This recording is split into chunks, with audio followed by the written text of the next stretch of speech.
Mes chéris, je vous fais la suite de notre histoire. Pour celles qui n'ont pas regardé les 2 premières parties, il faut aller regarder les 2 premières parties pour comprendre la 3e partie de l'histoire.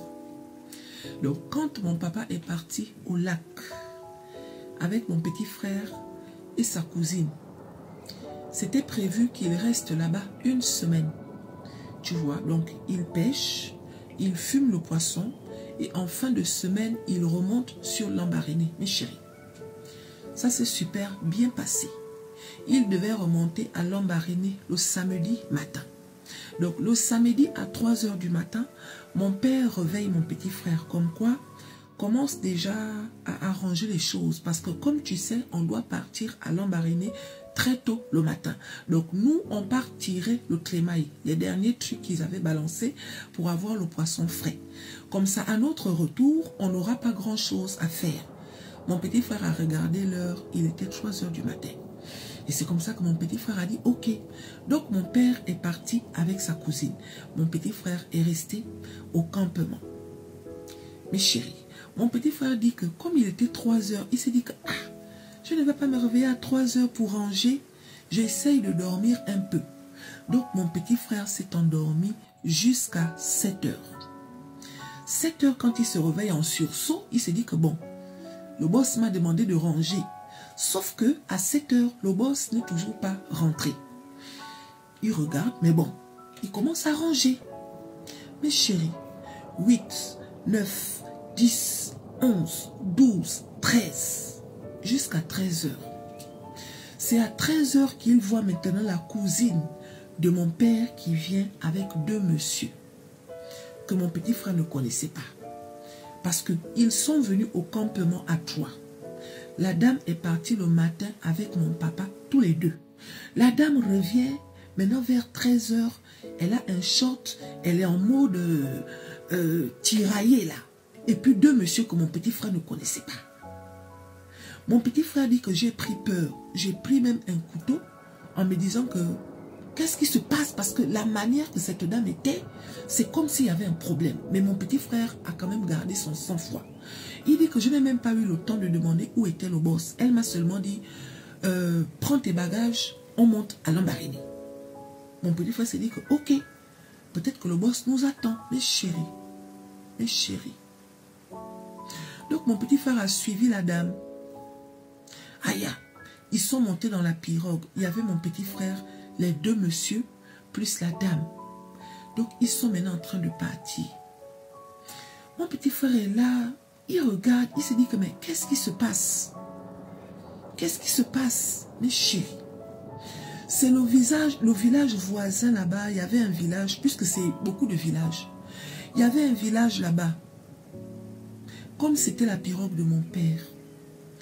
Un monsieur de ce village-là qui les a vus passer et il a dit qu'est-ce qui se passe? Ça va et tout. Et là la dame dit non, ça ne va pas. Ce matin, je me suis levée avec mon grand frère. On est parti à la pêche, récupérer les trémailles, donc les filets, et il est tombé dans l'eau et je n'ai pas pu le sauver.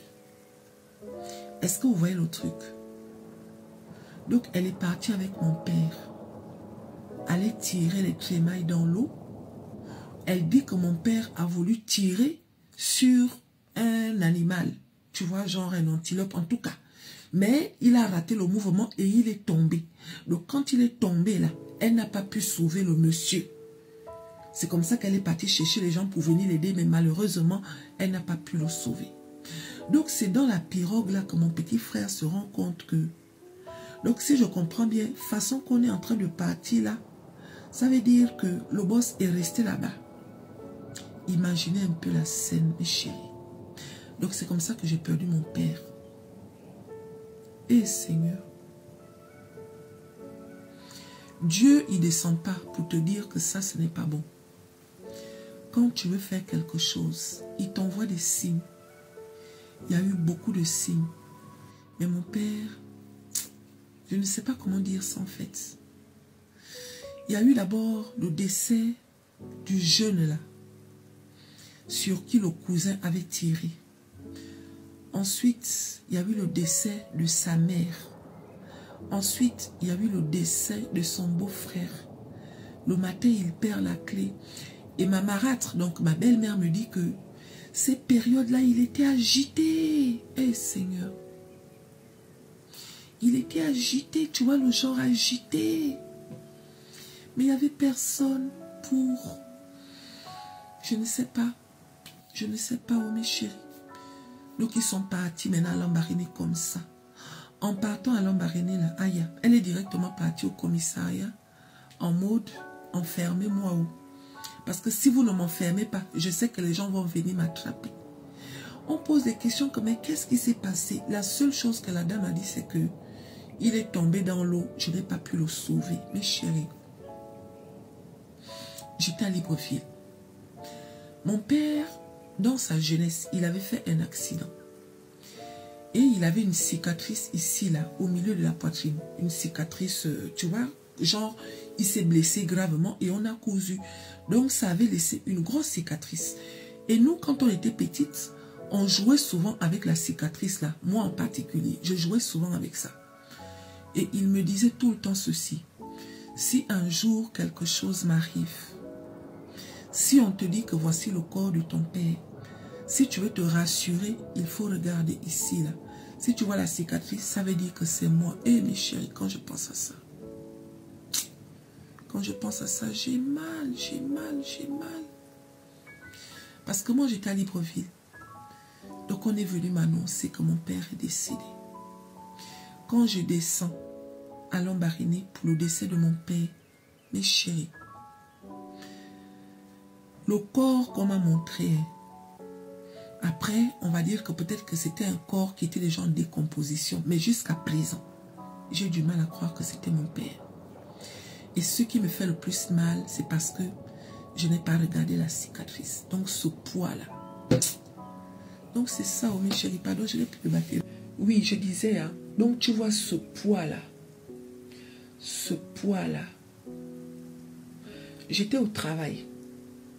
Je travaillais dans un bar qui, toute la nuit en fait. Donc très tôt le matin, mon beau-père, le monsieur qui vivait avec ma mère à l'époque, désolé, hein, je ne peux pas parler fort, il se fait tard. Ma famille dort déjà. Donc mon beau-père est venu me voir comme quoi, on cherche ton père. Je lui ai dit, on cherche mon père comment? Oh non, on va rentrer. Je lui ai dit, ok. Donc c'est à la maison qu'on m'annonce que non, on cherche ton père depuis 2 jours et tout, nanani, nanana. Je dis que, ah, on cherche mon père comment? Mais chérie, j'ai dû partir d'urgence à Lambaréné. Et c'est à Lambaréné que je réalise en fait que, donc quand on dit qu'on cherche mon père là, ça veut dire que mon père est décédé. Le monsieur n'était pas malade, le monsieur c'était un monsieur sans histoire. Il voulait juste faire sa pêche. Punaise. La manière dont le monsieur est décédé, hein, c'est trop injuste. C'est trop injuste. C'est pas parce que c'était mon père. Hein. C'était quelqu'un de bien en fait. Je vous jure. Il a eu une mauvaise mort. Une mauvaise... Oui, la mort c'est la mort. Je sais. Que quand on meurt, peu importe la manière. Mais c'est trop cruel en fait. Et cette dame-là, elle n'a pas fait la prison. Hein. Elle n'a pas fait la prison. Vous vous rendez compte? On nous a laissés comme ça. Mes chéris. Donc c'est ça. Oh. C'est comme ça que j'ai perdu mon papa. Comme je vous raconte là. Ah. Mais bon. Prenez soin de vos familles. D'accord? Prenez soin de vos familles et ne négligez pas les signes.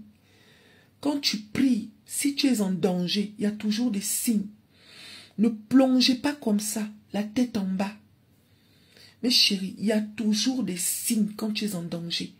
Mais nous sommes têtus. Nous les humains, nous sommes têtus. Aïe. Sinon, quand tu veux faire quelque chose qui va prendre, il y a des signes que ça va prendre. Quand tu veux faire quelque chose qui est risqué, qui n'est pas bon, il y a des signes comme quoi ne fais pas. Mais nous sommes têtus. Et mon père a été têtu en fait. Donc c'est ça, mes chéris. Gros bisous.